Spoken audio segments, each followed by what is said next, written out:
thing I would like to go over in a little bit more detail is the neuromuscular junction.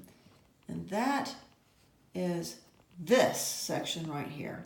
And here you can see the sarcolemma, and you can see how it has all of these bends in it and how it is not straight. And it's got all these squiggly lines in it, so to speak, or it is a squiggly line itself. And notice, this is to give more surface area. And if you look at the other side, at this white membrane here, that is the cell membrane of the motor neuron. And notice the space between, that is the synaptic cleft. It's hard to get my finger on it and operate the phone at the same time. But the space between there, that little trough, is the synaptic cleft.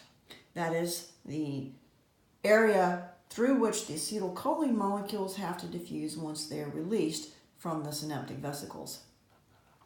So this whole area here, where you see this sarcolemma take on this sort of squiggly river-like shape, this is the neuromuscular junction.